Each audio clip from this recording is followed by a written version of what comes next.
Hi, everyone. Welcome to the Power Hour. I'm your host, Eugene Shatsman. This is Optometry's biggest and longest running show, now in its 13th season. Make sure you're subscribed on YouTube, Spotify, Apple Podcasts, or wherever you get your shows so you don't miss any episodes.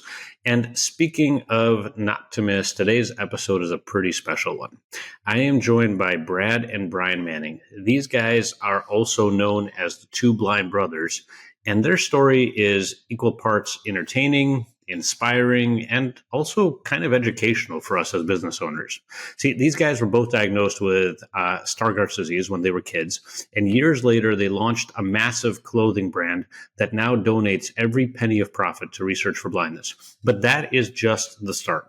We actually talk about how they built the brand. We talk about how the power of storytelling changed the trajectory of their business, how they managed to stay mission driven through it all, and also kind of their unexpected connection to the eye care industry through their optical line, which many of you probably carry in some of your practices today. So we get into the power of storytelling at the entrepreneur level, not just for them, but for you. Like, what story are you telling your patients, your staff, yourself? And this episode might just make you rethink of how you're showing up and what kind of connection you're building in the business and where there's some opportunity to do that. So with that, let's get into it. And as always, this episode sparks an idea or a question, or you want to suggest a future guest, go to eugeneshatsman.com, reach out to me there. I'm happy to answer questions, be a resource for you. And now let's go to the show. All right, welcome Brad and Brian Manning, the two blind brothers, the men behind the brand, and also just amazing legends in the industry. I've followed your work for a long time at a distance, guys, and I'm just so impressed with everything that you've built and your story. So, and just welcome to the show. Excited to have you on the Power Hour. Oh, thank you. We're so excited. We've had a lot of fun in this optometrist community for a long time, and to be able to do anything with my brother is always the world's greatest pleasure. So we're here together to be with you today. And I'll say we have been called a lot of things, good and bad, and a lot in between, but legend has never been one of them. So I think we're starting on that's a great way to start this thing. I'm more excited than I've ever been. All right, let's go. So maybe you guys can fill in for folks who are not familiar with your story. Maybe we can start there, because I do think it's a really intriguing story and what you guys have built and why you built it. Sure. So I'll go first since I'm the older brother. Some say smarter brother, but we'll get to that later. No one has said that. That's not, again, a thing no one's ever called us. So Brian and I have an eye condition called Stargardt's disease. When I was 5 years old, I failed the kindergarten eye chart, which started this 2-year hunt to figure out what had happened to my eyesight. And eventually we were in this one doctor's office where they did this phalangioangiogram where they dye your blood and look at your retina. And they saw the scar tissue. And the doctor, told my mom at that point that I had Stargardt's disease, but we didn't know what that is. He said, this is a juvenile form of macular degeneration. You lose your center vision over time. But take him home, teach him Braille, get him a magnifier, because there is no cure. And that was a very, very kind of tough moment for my mom. I was really too young to understand, but we were sitting in the car, and I remember her staring at the steering wheel, and she just said, F this. She goes, let's go to Friendly's and get some ice cream. And actually, as an aside, that's what I thought F this meant for a while. But we went to Friendly's, we went to Blockbuster, got the movie Air Bud, the golden retriever that played for the high school basketball team. And ironically, I thought it was the best day of my entire life. And I mean, getting that news for your mom, I kind of, as a parent, I'm sitting here and I'm picturing it, and I'm just getting goosebumps as thinking about it. But I mean, and Brian, for you, you guys were looking out for that at that point, right? Yeah, so 5 years later, because I'm 5 years younger than Brad, I had the same, let's say, effing experience with the same effing doctor. But I actually got Air Bud 2 Golden Receiver. It's a better film, higher quality, playing football, real dynamic dog. But one of the greatest things that ever happened to Brad and I is we have the most extraordinary parents in the world. They even once we were diagnosed, my mom tells this great story of being devastated for weeks. About one day she walked out of the room to be upset because she didn't want to show, or my mom and dad didn't want to show Brad and I that this was a big problem, that this was a big thing, because they wanted us to live our lives. And when she walked back into the room, Brad was still sitting there playing, the same game he was, a week ago. And she realized that Brad hadn't changed. Her perception of him had changed just because he had gotten this diagnosis. And they made it a really strong core tenet of who we are and how we grew up, that yes, this was a challenge. Yes, this was a hurdle, but we were actually somewhat fortunate because we knew what our biggest problem was going to be, and that we were never allowed to use it as an excuse to not try. So we were always encouraged to go out and, join the soccer team or the football team, or take those harder classes, or go get our driver's licenses here in Virginia. And the mentality was, you'll try at 10 things that you think you're going to be terrible at. You'll be bad at 4 of them. You'll be okay at 4 of them, and you'll be probably pretty good at 2 of them. So why not go out and try and see what you can succeed at, rather than assuming you can't? That's awesome. That's such a valuable viewpoint for life in general. I think that's that whether you have Stargardt's disease or not, that is that those are definitely words to live by. Now, maybe just describe for people, how is your vision today, and how has it progressed over time, and what's it like? Yeah, so Stargardt's disease, you lose center vision. So to put it really simply, recognizing faces, reading small print, and driving are sort of out of the question, in an advanced case like Brian, like a mature case like Brian and I's. The simple mechanism is, it's a problem metabolizing vitamin A, creates this byproduct which kills the cells in the center vision. So our vision acuity today is somewhere around 2400. Our peripheral vision is okay. So, you wouldn't know we had a vision issue if you saw us like walking around a room, until you saw us like pull out our phone or not recognize you, even though maybe we met you the day before. So that's probably the simplest way to describe it. And the progression of the disease is over kind of a very quick loss early on, and then kind of a slower progression for a 10-year period. So your first few years is a pretty rapid loss, and then you steadily decline for about 10 years, and then you hit a fairly stable state in most cases, right? There can be people on either side of the normal curve, but after about 10 years, you stabilize, and that's the vision that you typically hold, give or take, for a little while. Okay. So, I mean, you've been living with this, and also you guys started building a business together because of your vision issues. So talk about how all that came to be. Yeah, so, Brian and I were always close to the research at the Foundation Fighting Blindness. So we were in New York one day. We were talking about a medical miracle, which is the story of a kid named Yannick Douay, who was treated with a clinical stage therapy, which became Luxturna. It's a gene therapy to treat Leber's congenital amaurosis. And this individual, as an early clinical trial patient, went from reading Braille to reading print. And it just blew our minds, and the foundation was involved because they had funded a lot of the research to identify the gene back in the mid-90s. And, these things take a long time. But we were shopping on this day in New York City. And we walk into this Bloomingdale's store. And, Brian and I, we don't have great vision, so we lose each other everywhere we go. Although he does have a very, let's just call it a visually impaired friendly head.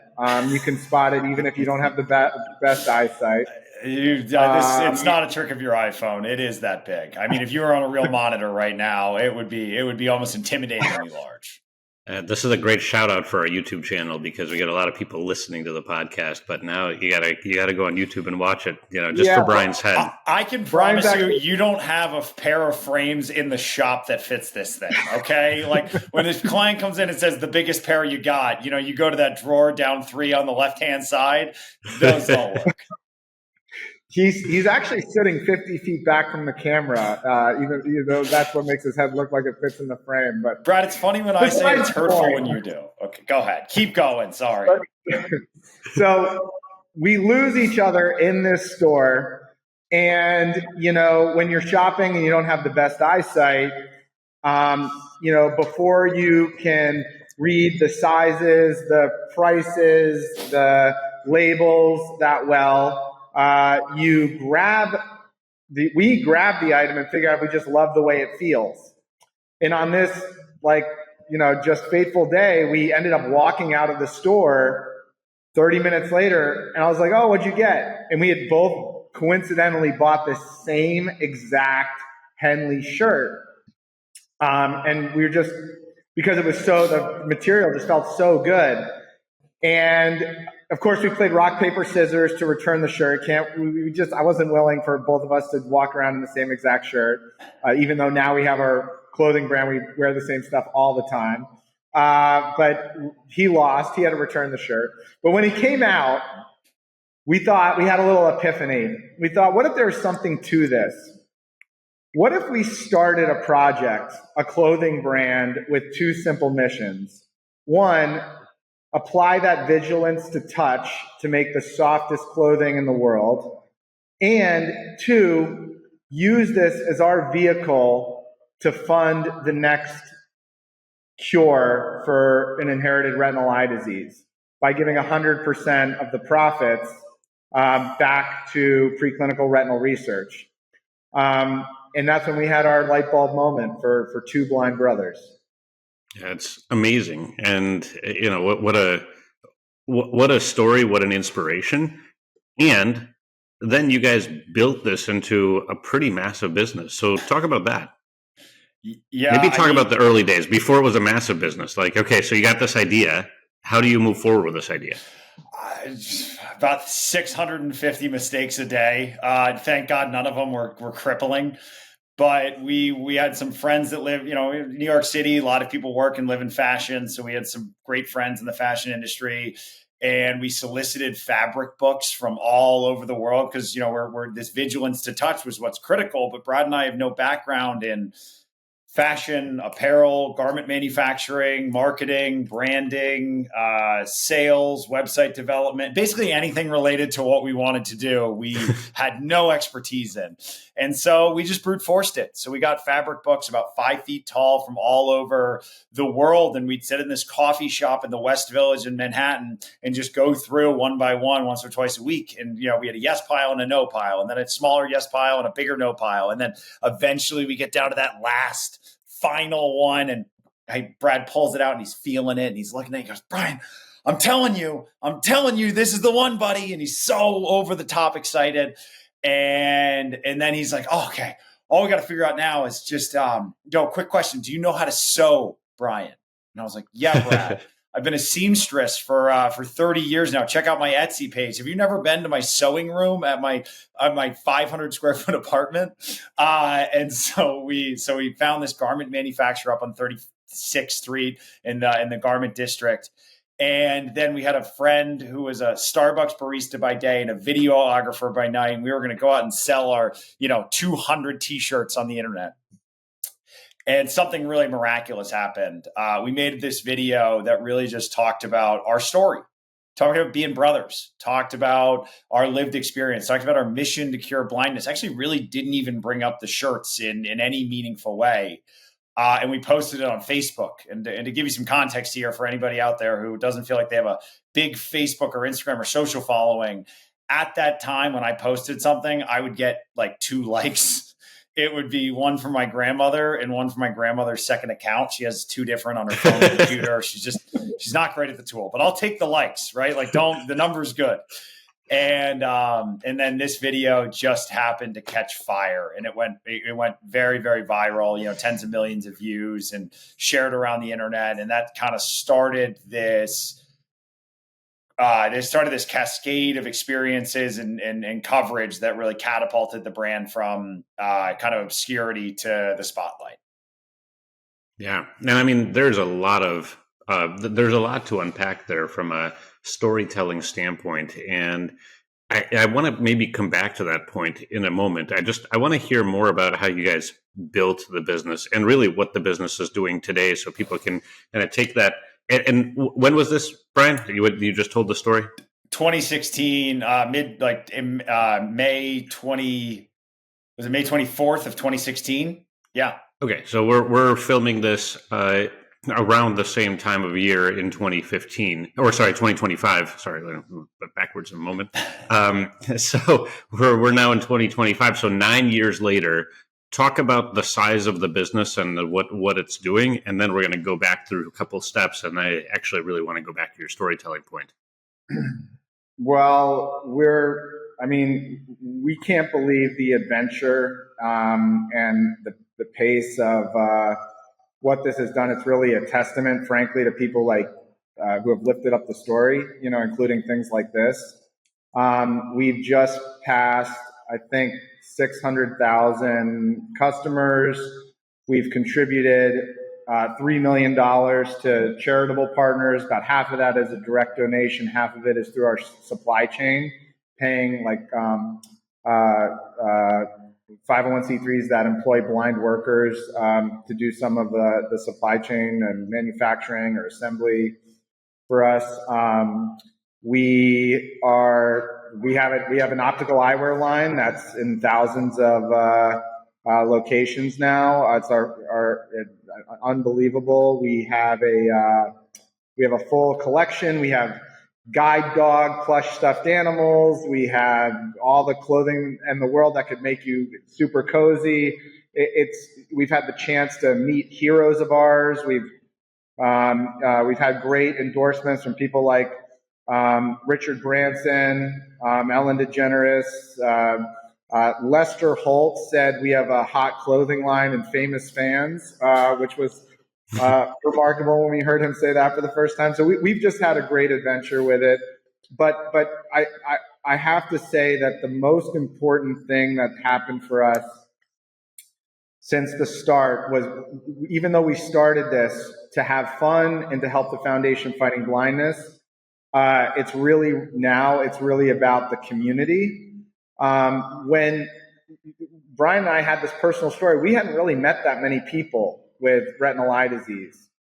Because of this attention, we ended up hearing from a lot of people, and it's their stories that changed our purpose behind this. It was originally about fun to do something good for FFB. Then it became a sense of responsibility to try to honor this community that we see ourselves in. And so, and that was a big shift for us as well.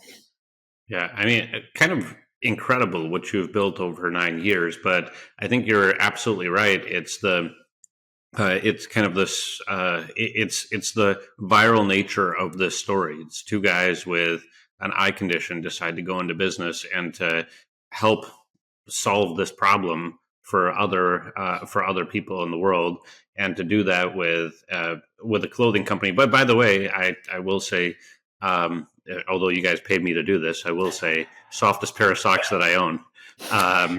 So hey, it is feet true. Can't be wrong is how I like to think it. 10 million toes are very happy because of us. And so we love each and every one of them.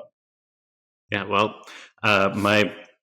I actually might be wearing the socks right now. So it's really, it really is. I think that there's a differentiating factor in the business, but it's driven by the story. So I kind of want to go back to that and this role of storytelling in business. Obviously, it's been the thing that's built your business, but how did you nail it? Obviously, over time, the story had to evolve in some way. In some cases, you're like, oh man, that's not what the market wants to hear, and that's not really the right story. So talk a little bit about finding the story. Yeah, I mean, when we first got going, we actually had, really fortunately for us, two big things that happened to us. One is because we didn't have expertise in the fashion industry, the only thing we could talk about was the story, was who we are, was the brand as a voice of Brad and I with this eye disease in this world. So that is what we genuinely leaned into, because that's what we had. And it was something that we really focused on because it became tremendously important to us. And when this really got codified in our minds, was we had built a terrible,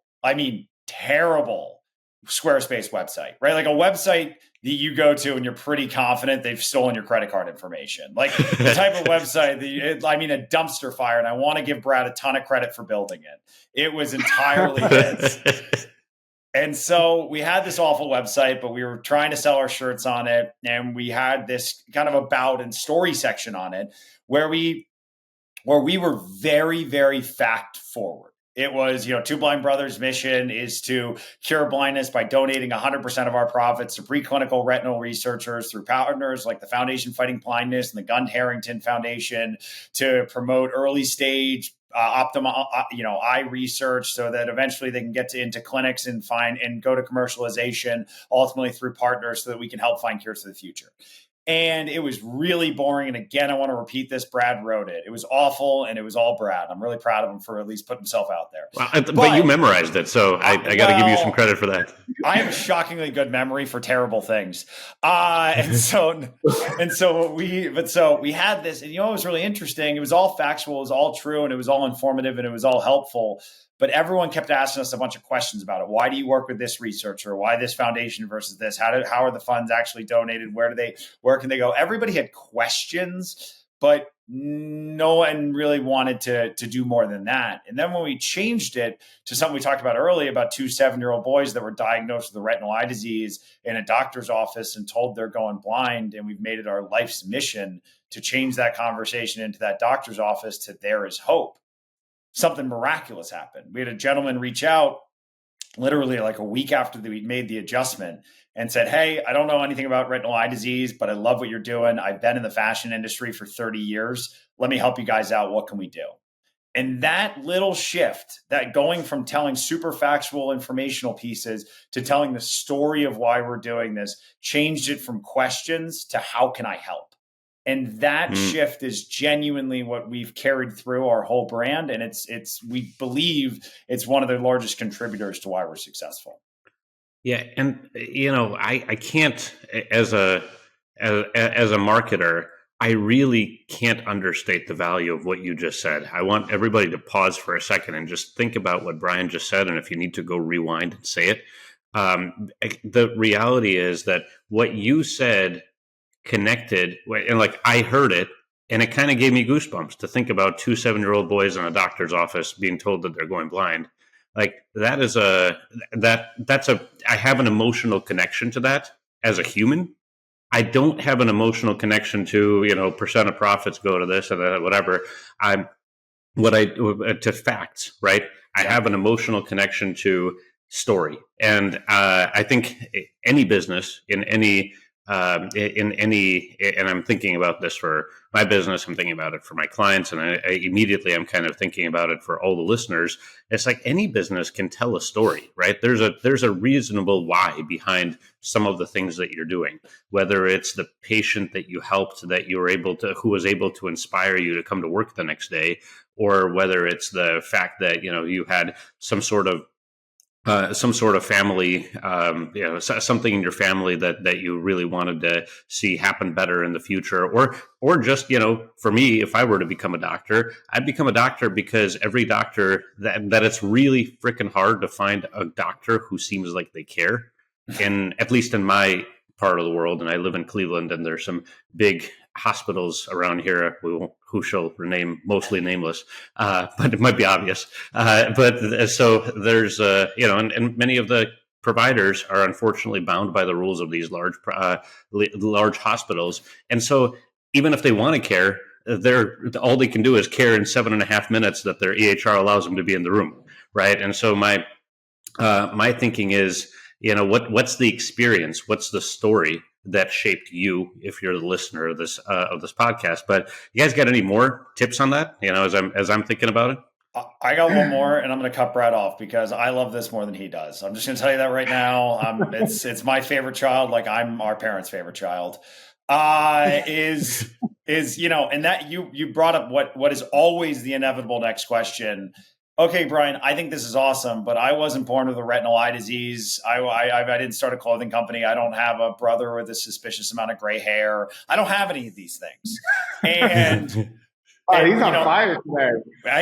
It's starting early. It's early and often. But the thing that is so, especially for this audience, especially for this group, is you see people every single day and you improve their lives. Even if it's something as simple as changing a prescription so that they can continue, so that person can continue driving, or getting a kid the right pair of glasses so they don't fall behind in school, or it's getting them in the right frame so they feel confident about themselves, so they actually wear those glasses. Those moments that make you feel something in what you're doing is the story that your customers, your consumers, and your employees need to hear. Because if you can all be bound by this story of purpose, that, hey, yesterday we really helped that kid, and I got a note back from his mom that his grades have gone up. That's world shaking. And that's what every parent wants to care about. So what moves you is what will move other people. Not everybody, but it will move the people that are going to matter to you most. And I think that's really the onus of where to start when you're thinking about what story to tell. Yeah. And Brad, what you started by talking a little bit about the experience that you had in the optometrist's office, that then, at the time you thought it was one of the better days of your life, going to Friendlies and watching Airbud. But what role, maybe elaborate a little bit on what Brian's talking about with what role do frontline caregivers, especially optometrists, play in the world for people with with something that is going to ultimately be a really scary diagnosis, and then also for people who are just like, and now you have to wear glasses. Yeah, it's remarkable for Brian and I. Just given the work we've been recently doing in the space, we've gotten a chance to meet a lot of eye health professionals, a lot of optometrists, and one thing that's true is that when somebody is scared about their eyes, an optometrist's office is the first door that they walk into.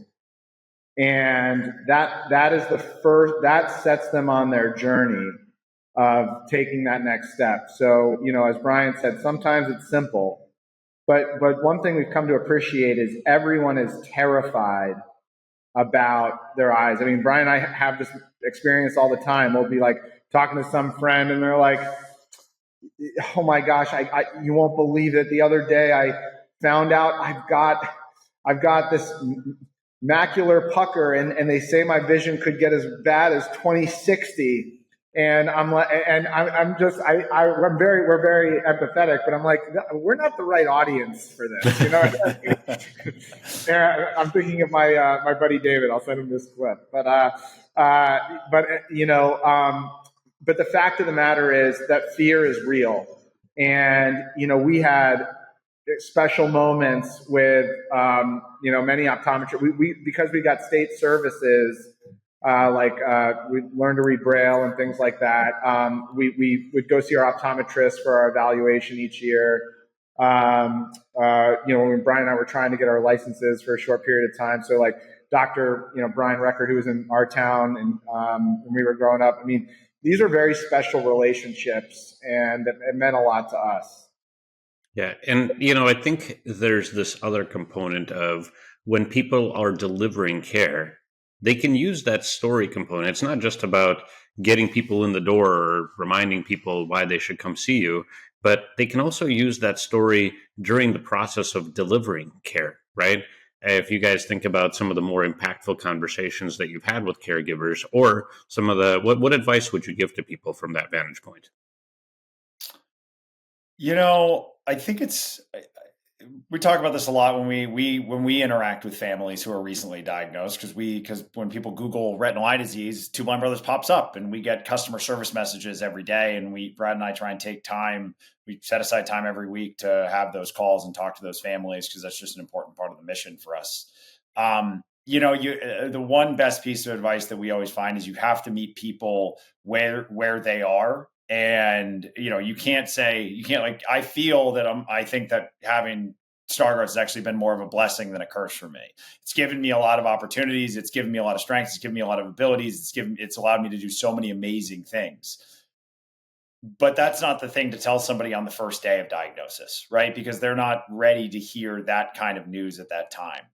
But kind of allowing them to understand that this isn't, a death sentence, that there's so much opportunity, that there is so much space for growth, that I actually think my vision, because of technology, I'm more productive than I was 15 years ago, even with worse eyesight.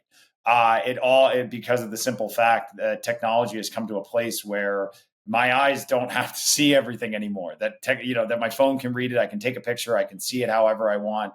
And so, kind of understanding where the person is in their kind of acceptance of the diagnosis, and just being really kind of thoughtful and empathetic to their experience. And as you mentioned, telling them a story that they can hold on to, telling them a story about two blind brothers, of these guys who were diagnosed with something really similar, who had to go on and live that way, or Gordon Gund, or Steve Wynn, or any of these kind of amazing blind folks who are out there doing incredible things, to say there is opportunity, there is chance, and that you can really achieve whatever you need to, as long as you're willing to kind of fight through this one big challenge.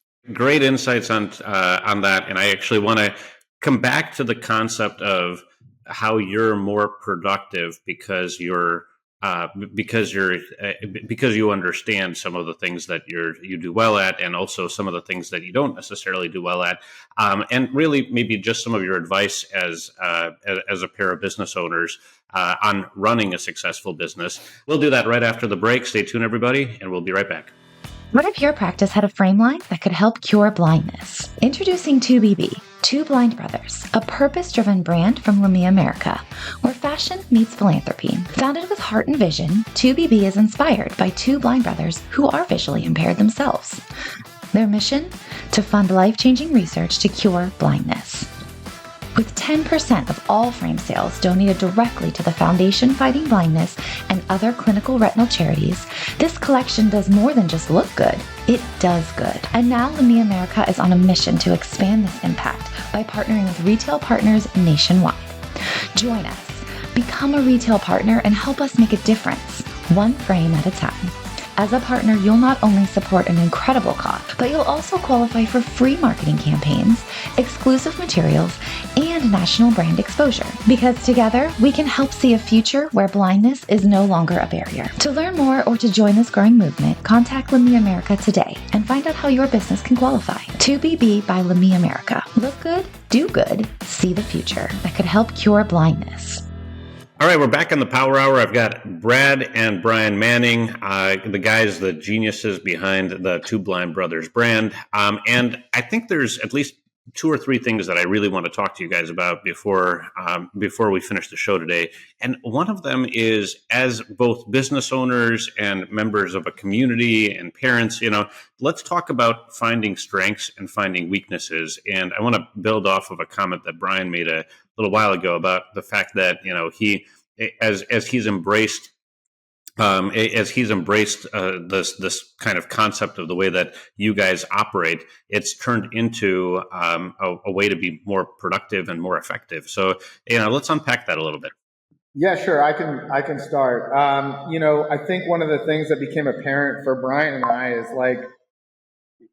the typical sort of mainstream prescripted way of developing a career, or handling a job, or being entrepreneurs at Two Blind Brothers. We had to kind of figure out a lot for ourselves, because there are certain things we couldn't do and couldn't be competitive at all, and certain things where we had strengths, and we needed to kind of create that environment where we could actually do well.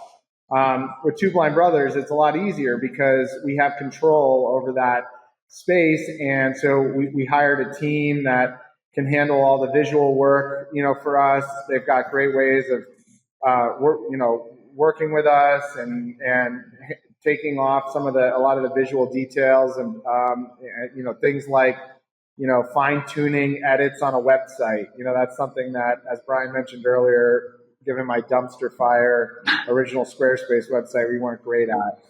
And so, kind of leaning into those things has always been like a exercise in strategy for us.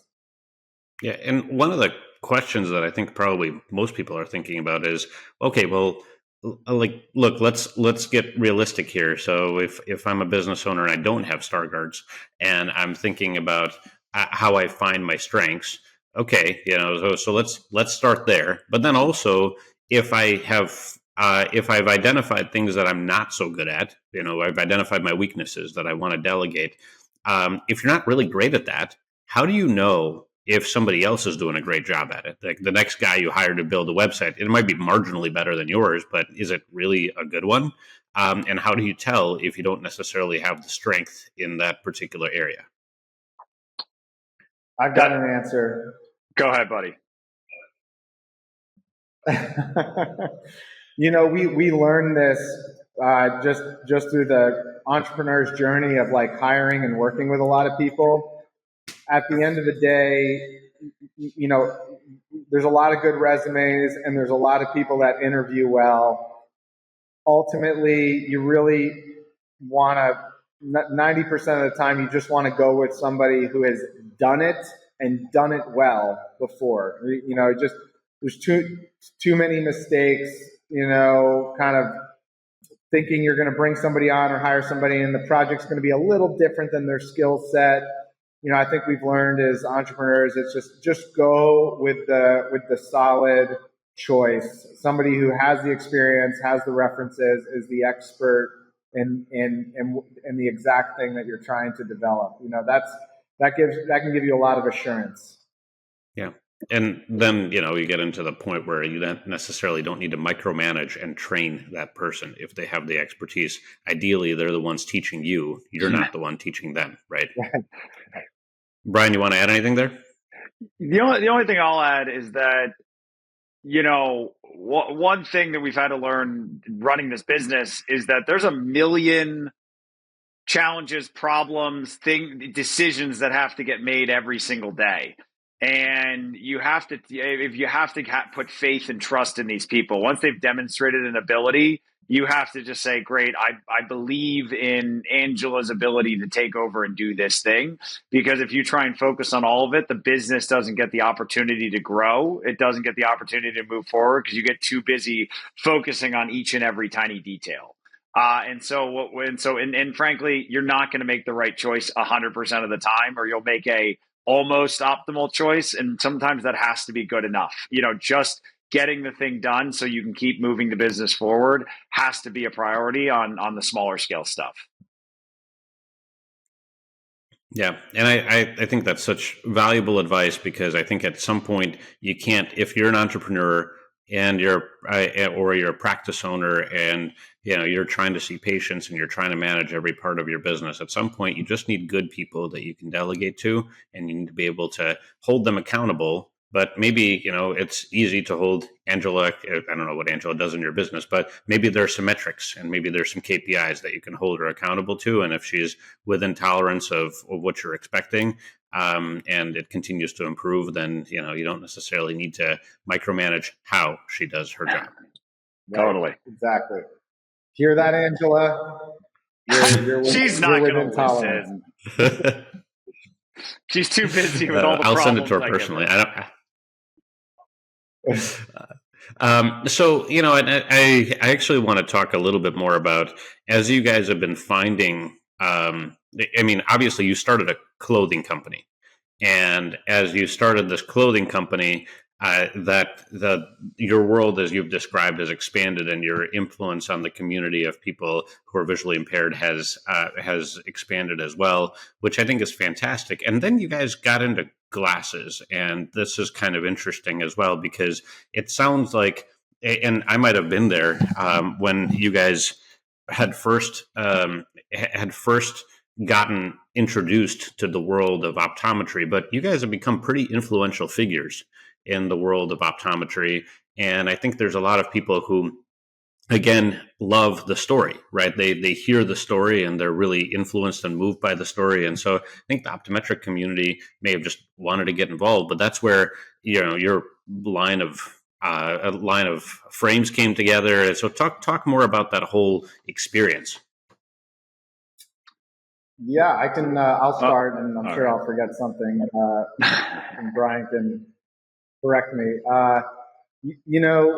It's actually an incredible story, and I actually don't even know if most of the people who are even getting the frames even know the full story. But Brian and I had the chance to speak at an event with a lot of optometrists in the audience, including some vendors. And one of those vendors develops eyewear collections in partnership with brands, and that's Lamy America. And so they came to us and they said, I think this community, these clinicians, they resonate with your brand. And they actually had an incredible foresight there, because originally we were kind of thinking, two blind brothers, prescription glasses, something, I don't know, is that gonna work? But they had an incredible insight, which was that we were actually putting a whole strategy and narrative around this collection. I actually think of it as a Godfather offer. I'm going to make you an offer you can't refuse, because this collection, even though it has the brand Two Blind Brothers on it, Two Blind Brothers doesn't get $1 from this collection. So we're in, thousands of stores. We do events. We don't make $1. Not even though our organization, which is 100% charitable, doesn't make $1. Every dollar that we would get goes directly to the foundation fighting blindness. So why is that, and why does that work? Well, it's because we wanted to make that Godfather offer for the optometrists and eye health professionals themselves. They now have a frame on the board with a brand on it that gets that for whatever the brand would get is 100% charitable, and it stands for what our project stands for. And and then the glasses themselves are unbelievably they're just, Lamy has it has a 300-year history in wireframe glasses, which is amazing, going all the way back to the invention of the wireframes with the Lamy family. So they know what they're doing, and it's been amazing, because it's all part of our mission. We get to now improve people's vision today with a pair of glasses, and improve people's vision tomorrow with the research that's going to fund the next advancement. It's really cool. And what's fascinating about this is that, if I'm the average optometrist and I'm thinking about the power of story in engaging my patients, I mean, your story is a pretty interesting one. And I'm sure that, I know as a marketer that cause-related marketing obviously works, but I think having another tool in the toolkit for the average optometrist of what a cause could be. Fighting blindness is a pretty freaking great cause. We've talked to a ton of optometrists, because running this project and running this frame collection. One thing that's really, really stuck out to us has been that I'm talking to one gentleman at Vision Expo, where he said, I love this line because I'd have to go back into the dark room. I'd have to be a doctor and, help somebody and kind of be that expert for them. And then we'd have to walk out and then walk into the frame area where I had to turn into a sales guy. And it felt like there was a disconnect between those two things. And he said he was so happy because now he could walk over and point to Two Blind Brothers and say, hey, when this pair of glasses actually is going back to curing blindness. Like this one pair on the wall is in line with everything that we are here for. It's here to help vision health. It's here for empowerment, and it's here for cures for the future. And it's here for hope for everybody that suffers from one of these IRDs. And that just made me feel unbelievable because, people are putting their lives into helping people, and to have to then morph into a salesperson just doesn't feel good. And giving that opportunity just warms our hearts. Yeah. And, you guys, I think kudos to you guys and the partnerships that you guys have been able to make. But I think, again, this kind of goes back to the earlier point that we talked about in the show, which is that once you get a story out there that really resonates with as many people as possible, people just start reaching out and trying to help and trying to figure out how they can get involved, right?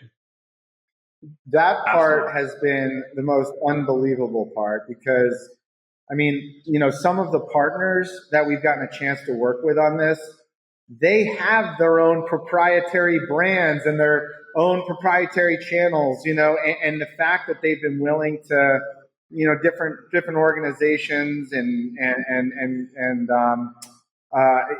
just have been willing to open up to support this.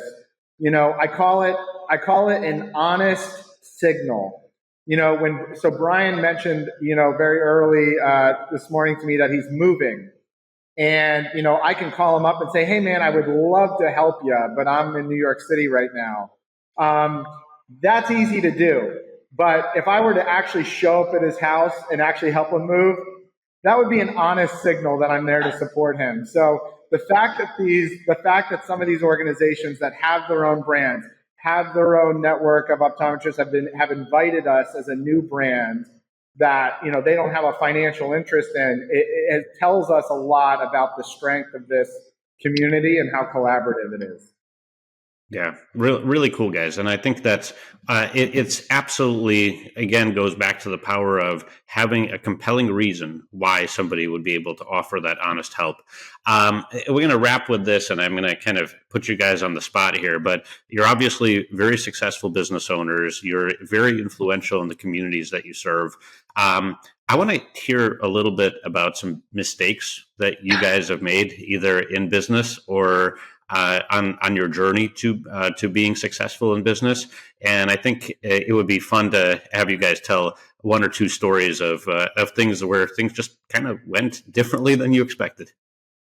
Oh man, this could be another 3 hours. Brian, you have something?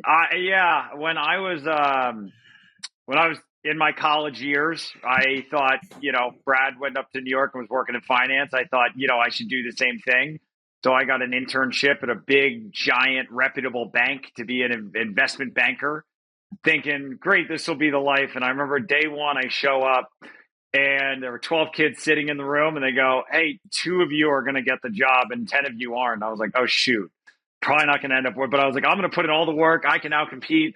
On day 2, they gave us Excel spreadsheets to go through, and I'm sitting there zoomed in, face half an inch from the screen. They gave me all the accessibility tools, and sitting there thinking, this is going to be a really, really tough summer for the old Bry guy. I was the worst kid they ever offered that to. It was unequivocally terrible for them. They felt so bad for me. I think they gave me more pity than productivity. But yeah, it was a great lesson because I realized that, banking and Excel was probably not for me. And I ended up going and leaving there and did sales at a giant tech company and went from the worst kid they ever hired to the number one rep they had hired. And it was one of those crazy understandings that you really in life you playing into your strengths in life is the only way to actually move forward. Because trying to sit there and grind out Excel spreadsheets, well, I was going to be the worst in the world, but interacting with people, associating with people, building relationships, I could be the best at in the world. So, big lesson there, but man, I will tell you, terrible 3 months of just letting people down every single day. Oh, but what a great lesson. And I love how you summarize that. Brad, you got one? We have a lot of stories. There was a time where we didn't sort of like forecast our sales right. And we had 6 people in our apartment licking envelopes and putting thousands of boxes together and just, hating each other every minute. We've ordered the wrong color buttons on these shirts, and all of a sudden we have to like remake everything. One thing that sort of happened for us that's like, people who are interested in brands, or there's a brand aspect to their business, is that what you typically want is you want to make sure you have a fantastic product, you have some infrastructure that has the ability to scale, and then you want the sizzle. So if you don't have a product, or you don't have, your infrastructure, you don't want to pay, Tom Brady to endorse what you're doing, because you don't have the ability to capture, the audience and the customers that well. We were the complete opposite of that. We came up with this idea. We ended up getting, a lot of media early on, and then we had to like spend the next 2 years figuring out how to actually put this business together, make the right products and all that kind of stuff. So that was another sort of, and there was a lot of problems because of that. Yeah. I mean, really, as you're building the business, there's lots and lots of things that happen and go wrong. And I just, nobody's really immune from that. It's more of how you recover and how you learn, right? Yeah, totally. Yeah, but I'll tell you what, the other thing is you have to love the thing you're doing so much that you would almost do it regardless of like any major success, because that's the only way you'll stick through it through the hard times. That's actually one of the big secrets to, I think, how this worked for Brian and I. Because if you think about it, starting a clothing brand is not a good prospective business plan. Starting one with such a nuanced mission around curing blindness is not necessarily like a great scaling business plan. But we loved it, and we had a lot of fun with it. So that was one of the cornerstones that made it work. Yeah, that's awesome. And I think fantastic advice across the board. And just, here sitting and rooting for your success is such an easy thing to do, because you guys are, you have magnetic personalities, you have an incredible story, and you're building something that is truly giving back to the world in a way that very few things do. So congratulations on all your success, guys. Thank you so much for being in the Power Hour, and many, many, many more years of health and success to you guys. Amazing. Thank you so much. Thank you. We appreciate it. Thanks for listening to today's Power Hour episode. The Power Hour is actually owned by the Power Practice.